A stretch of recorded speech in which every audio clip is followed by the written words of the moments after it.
Here are things you can get for free on your birthday. So at Starbucks, you get a free drink or food item, while Jersey Mike's will give you a free regular sub. Buffalo Wild Wings will give you 6 free wings during your birthday month, which is pretty lenient, while Nothing Bun Cakes will give you an entire mini bun cake for free with no strings attached. At Sephora and Ulta, you can get free gift sets, typically mini skincare or makeup packages, while The Body Shop gives you a $10 voucher with no minimum spend, meaning you can get a full-size item for $0. Typically, national parks will let you in for free on your birthday, along with federal holidays, and if you say it's your birthday at participating hotel chains, you can expect a nice room upgrade. The largest birthday value from any restaurant belongs to Benihana, which will give you a $30 certificate to eat there. Second to this is Fogo de Chao, which gives you $25 towards the Churrasco experience, assuming you have a minimum spend of $30. Technically though, Medieval Times is the highest value of any place though, offering a free $70 admission ticket, assuming you go with another paying adult. Happy birthday. Let's try to guess how much these websites make. Pokeen.com. Okay, so Pokemon card shops. I know they do super well, especially have like all versions of the cards like looks like they do. Maybe like 2 million. 4.3 million. Wow. Okay, that's impressive. Right, kidsandcoffee.love. It's a cool idea. It's like an indoor playground and cafe for kids and parents. I mean, I don't know, 500K. 1.5 million. Wow, alright. Modernbreadandbagel.com. So a gluten-free bakery and restaurant. I don't know, I mean, the website looks great, but can't be more than like a million, right? 3.9 million. Lovehershop.com. So we have women's athleisure. Looks like some high-performance leggings and like activewear. I'll go 1.5 million. 1.7 million, okay? PlannerKate.com. Okay, so planner stickers to help organization. That's a cool concept. Let's go like 1.6 here. 1.8 million, of course. And all these websites were created on Wix.com. Now they have a new website creation platform, Wix Harmony, where you can generate a full website from a prompt and still have complete control to customize and make it 100% yours. So what's your $1 million business? Let's try to guess the price of these weird Facebook Marketplace items. A 1-year-old Black Angus mixed cow. That feels pretty premium. I could say a good cow gum for a few $1,000s, maybe $3,000, $1,600. Okay, I mean, I don't know farm animal prices, but that feels like a steal. Somebody's natural dreads. I mean, based on a picture, that's a lot of hair to work with. Kind of rare to get your hands on that. I could say it's being like $300 or so. 100. Wow. I might unironically buy this.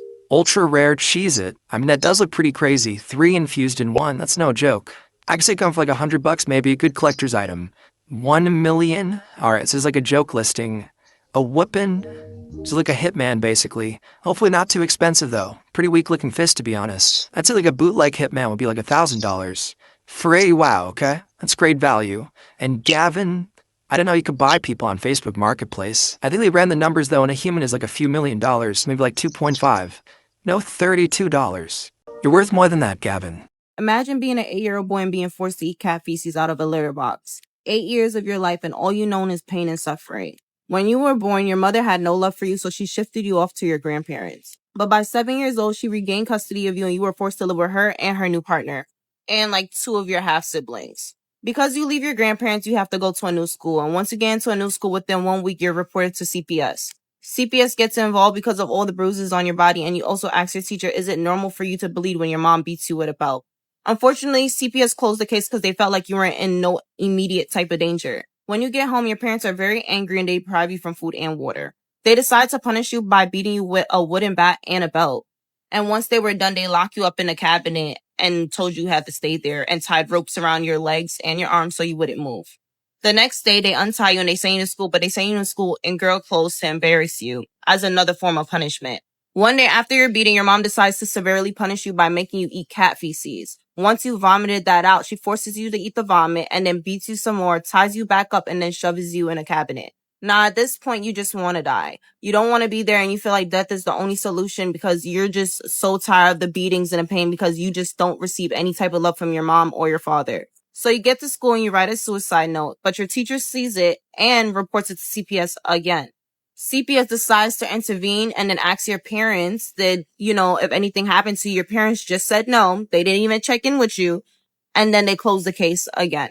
For the next couple of days, you went to school with a shaved head, a swollen face, a black eye, and bruises all over your body, belt marks all over your body, and your teachers said nothing.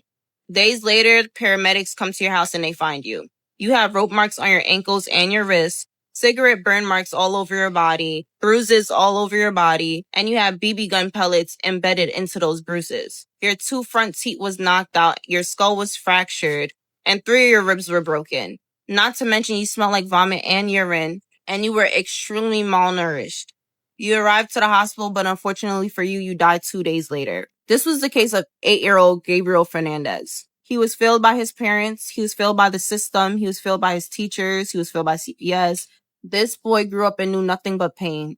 8-year-old Gabriel Fernandez was tortured by his mother and his stepfather. And if you want to see this case, just look up his name on Netflix. It should pop up, or you can look it up on YouTube.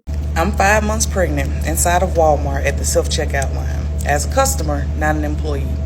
I'm ringing up all of my items, and I finally get to the end, and somebody taps on my shoulder after I paid, and I turn around. They say, "Can you come with me, please?" So, of course, I proceed to gather all of my stuff and put it in the buggy, and they're just like, "No, don't worry about it. Just come with us." Now, I feel like I'm doing a walk of shame because I don't think I've done anything wrong, but everybody's looking at me as I'm escorted to their office. So I finally get into their office, and I say, "What is this about?" And they're just like, "You didn't ring up all of your items." And I'm like, "What didn't I ring up?" As soon as I asked this question, there was a knock on the door, and a policeman walks in. Now, at this point, as you can imagine, I'm hysterical. The officer says, "Ma'am, do you know what you've been called in here for?" And I said, "No, they told me I didn't scan everything, but you walked in as soon as they were about to tell me what I didn't scan." I'm literally going toe-to-toe with this officer because I'm certain that I've scanned everything that was in my buggy. But apparently, the only thing that was not scanned was the fucking prenatals. So I say, "Officer, look, I'm visibly pregnant. I'm 5 months pregnant. I actually came in here for prenatals. I didn't scan them and obviously had no idea of it. Can I just pay for them now?" They tell me no and that they want to do a police report. So at 5 months, you can already imagine my hormones were raging. So I just went the fuck off. It's not even my job to make sure everything scans. You got people around here just staring at me. Why couldn't you outscan it? Open up some registers. Like, I'm just going ham. I told the officer, out of the 25 items that I scanned, they watched me not scan the prenatals and wait until I was all the way done to pull me into the office. Like, you could have said something then. I started pulling everything out my ass. I know the corporate manager to Walmart. I can get all y'all jobs. Fuck this. I'm a veteran. How you gonna detain a 5-month pregnant veteran for something that y'all could have avoided? So the officer's like, "Look, I can tell you're upset. It is an honest mistake. This is what we're gonna do." I got banned for a month, and I still couldn't leave with my prenatals. And just like anybody do when they leave the facility, they're just like, "I'm never coming back here. I'm telling everybody about it." They don't care. So I was politely escorted out of Walmart. And even though they only gave me a 30-day penalty or whatever, I took 60 days. Like, bruh, these jobs in these self-checkout lines, I understand that it's a little bit more convenient. It cuts down on the manpower work.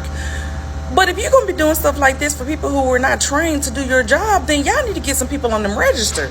So I never used to understand why women were attracted to like firefighters and policemen and operators, you know, like real rugged men. Until one time I was on Kirtland and they asked if anybody would like to help the PJs, pararescue, with their final activity. And I said, of course, it gets me out of work. So they hand you a casualty cards and these clothes covered in blood. And mine said I was missing my leg below my knee and I had a gasping chest wound, right? So I'm laying there like against the wall. And I watched this group of like 12 rugged men run into this house, and one makes eye contact with me. He runs in, slides up, grabs my casualty card, looks at it, looks at me, and goes, "I'm going to get you out of here. Don't you worry." Oh, sir, what the fuck, man? And then you pick me up like I don't weigh anything, and you carry me out of the building? I was 100% straight when I walked in here on my day off from work, and now I'm all like, you know, I don't get it.